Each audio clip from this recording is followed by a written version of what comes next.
Just once he wishes he wasn't late, too bewildered to be anything besides a stranger on this brutalist estate. Flicker mud on his shoelace, the legs shake. Broken down pens to paper mache, he salivates. The savage pain evaporates, here he is again. Childlike games weren't enough to keep him separated. There had to be more.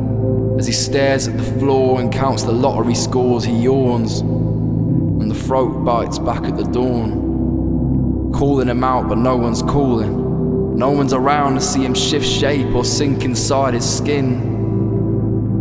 Numbed and outnumbered by a mixture of nostalgia and gin, his lips are quivering, his face is weathered, and bite marks left in an empty tin. He's alone and very lonesome.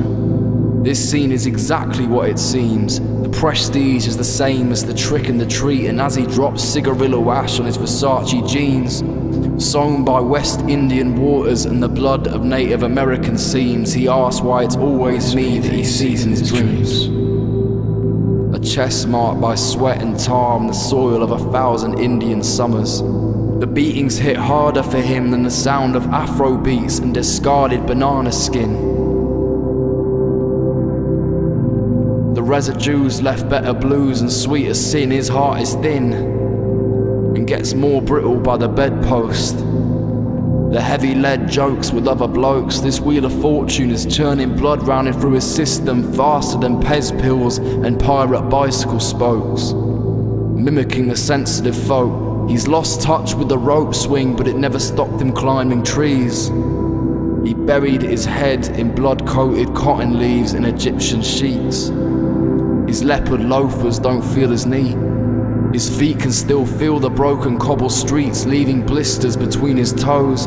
His ankles are caught in potholes and pitfalls. His jeans are rolled up above his classics. Mr. Magic, a man of collateral damage. A trail lost in the sand.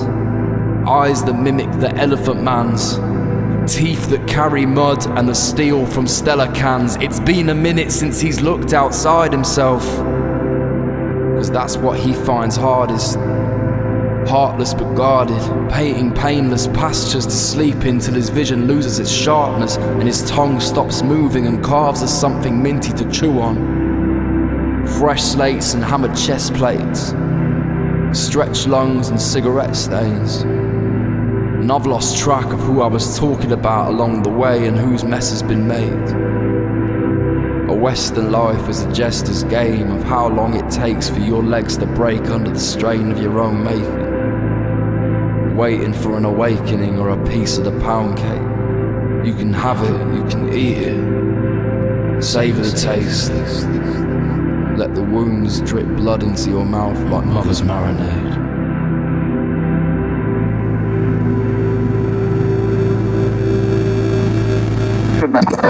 Vamos